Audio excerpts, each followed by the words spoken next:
Hey, Janice. Hi, Anthony. Are you ready to talk about how to choose the right trustee for your family trust? Absolutely. Cool, cool. So this is a little bit more on the legalese side, but hopefully some folks find it useful. Family trusts give lots of benefits and protections, but it only kind of works if you have the right trustee running things. I mean, the trust is just a piece of paper, right? It's just a mechanism. It actually has to be executed or carried out properly by the right trustee. Otherwise, it doesn't really work. So first, let's talk about. Let's remind everyone why you might have a family trust in the first place. There's really one main reason. It's to protect your family's assets from threats, right?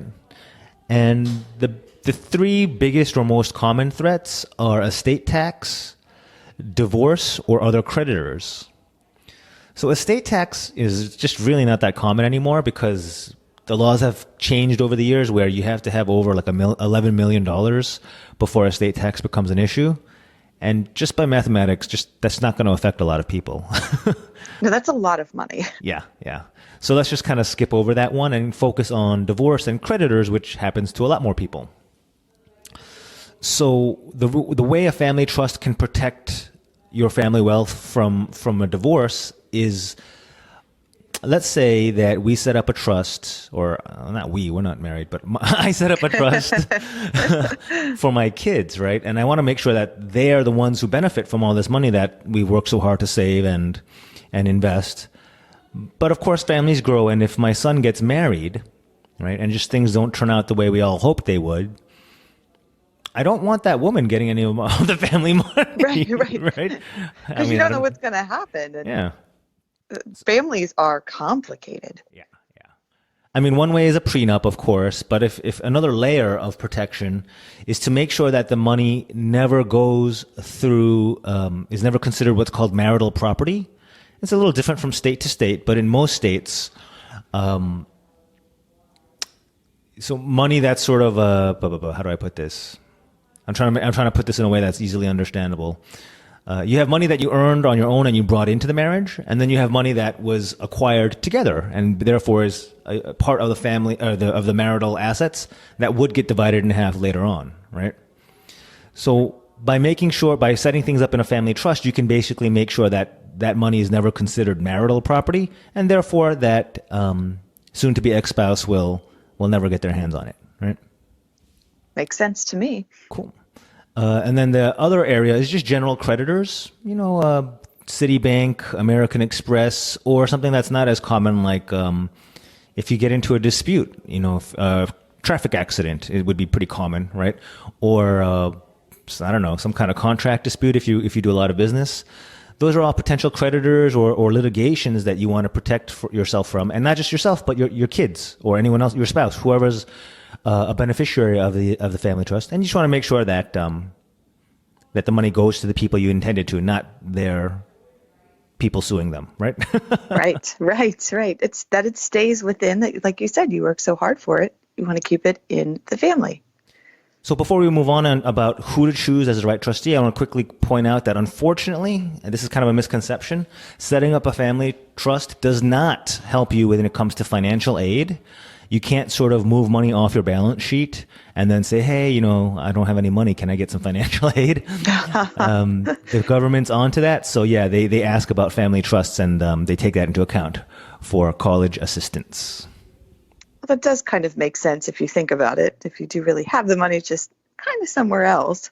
Yeah, I mean, it does make sense, but in many, many other areas, it doesn't matter. And you can get, for example, low-income housing or qualify for other things, even if you have like a ton of money coming your way from a trust.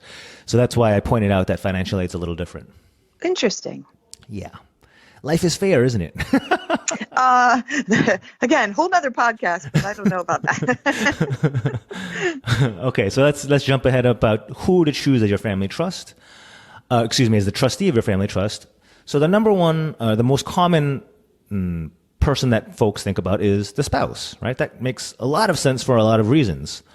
Your spouse is probably the person most intimately familiar with your wishes and your finances, right? They would just know off the top of their head, yeah, we have accounts at here, here, here, here, and here, and we have an IRA over here. I mean, it's second nature, right? Right. So, hey, Janice, can you guess what might be some reasons why it's not such a great idea to have your spouse as the trustee, or at least not this trustee by herself, him or herself? Well, right away, I immediately think of blended families, mixed families, Yeah. complicated families. Yep.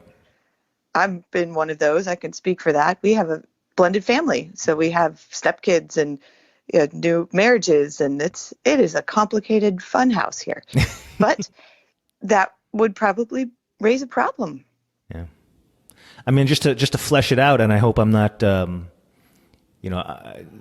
are just hypotheticals, but so in a blended family situation, which means there's a remarriage and kids from, different biological parents all sort of interblended.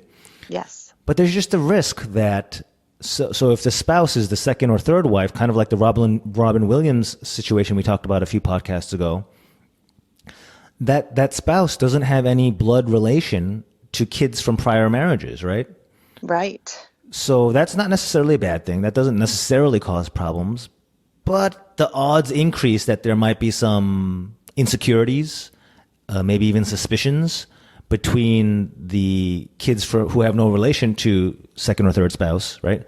And is she going to protect me? Is she actually doing what's best for me? I mean, she's not really my mom, right? So right. That just kind of, I feel like it's human nature. I'm not blaming anyone. That's just no, it is, yeah, and I can, and like I said, I can say that no matter how much you love them and you look at them as no different, the children. I mean, it is the underlying issue is that there are step parents and there are some that do treat them differently. So, right. I mean, it is what it is, unfortunately. I mean, the classic example, of course, is Cinderella and Drusilla and Anastasia. Just kidding. Yes, very true, though. You just don't know how it might be like a misconception that maybe one would be treated differently over the other if you have a blood or if you don't have. Some people may never do that, but some people do. I mean, using my very silly Cinderella example again, I mean, another issue is, even if you don't have a blended family when you set up the trust, what if you die and your surviving spouse, remarries, which is totally probably good for mental health and other reasons and just her own life.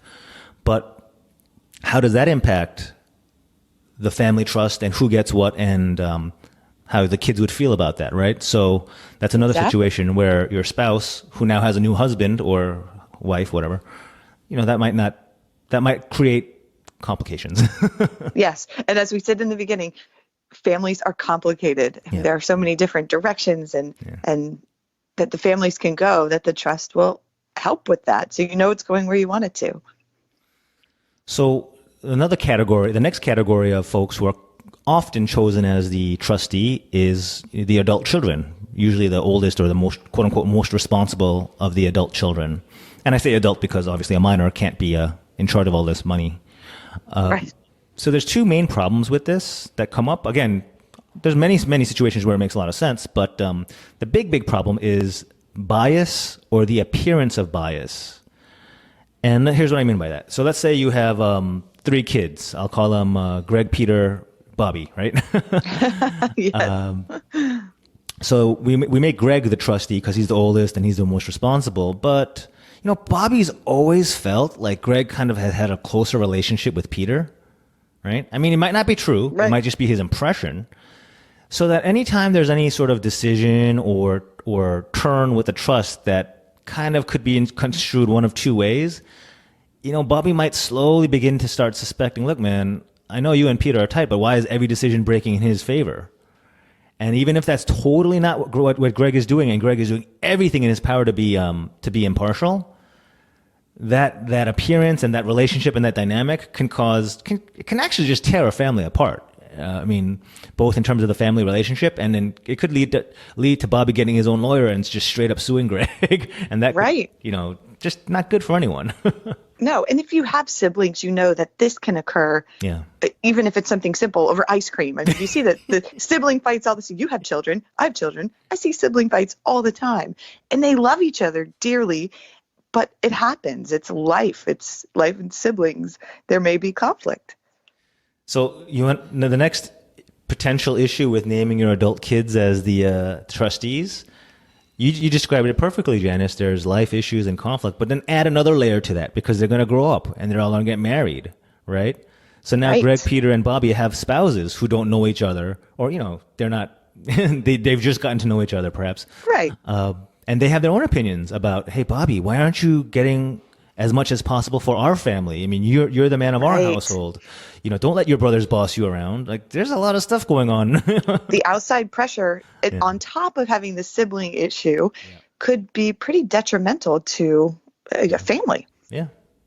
And from the perspective of Bobby's wife, I mean, she's just trying to make sure that her family is taken care of. I'm not pointing any fingers at all, but just a lot of different dynamics in a lot of different directions. Exactly. And not any of this could be malice or on purpose, but if they're just saying, like you said, with Bobby's wife just said, well, we could use a little extra money. She's not being mean, but it's the reality of, well, we're just protecting our family. And she might be right. She might be more objective than Bobby is. Who knows? Right. But it adds that one layer of additional, opinions. And now you figure you've got Greg, Peter, Bobby. They all have spouses. That's now 6 opinions instead of 3. And definitely gets complicated.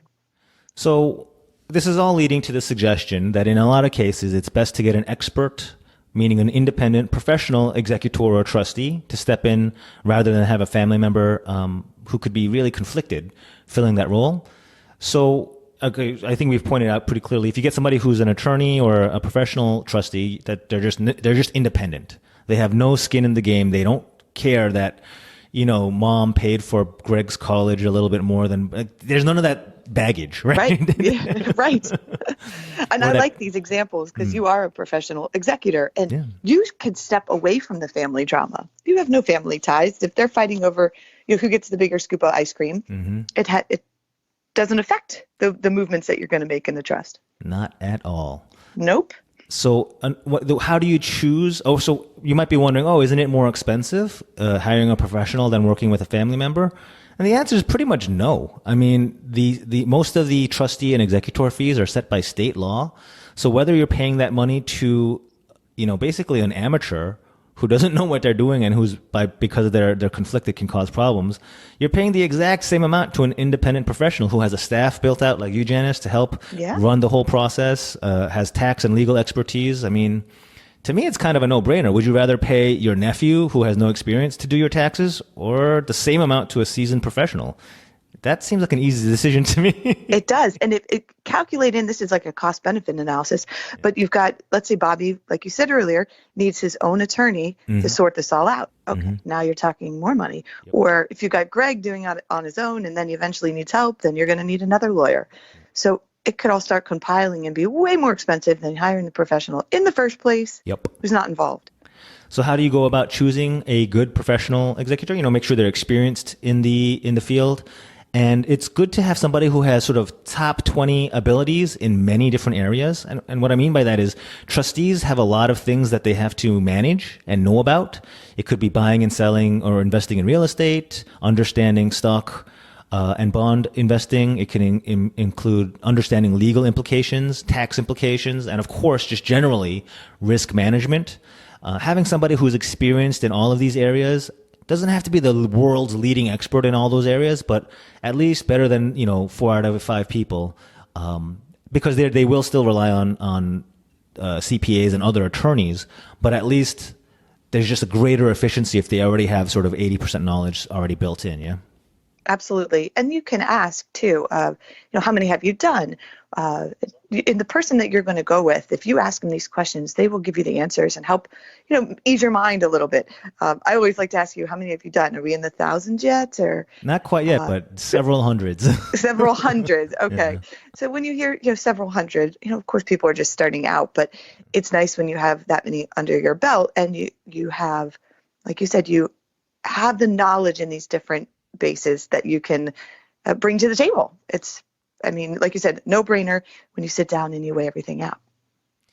So that's all we have for today. How to choose the right trustee for your family trust. If you're in that position where you're thinking about doing your trust or even just writing your will and naming an executor, if it comes to mind that you might want to have somebody independent, give us a call. Otherwise, thanks for listening and thanks, Janice. Talk Talk to you next time. Thanks. We'll talk soon. Bye.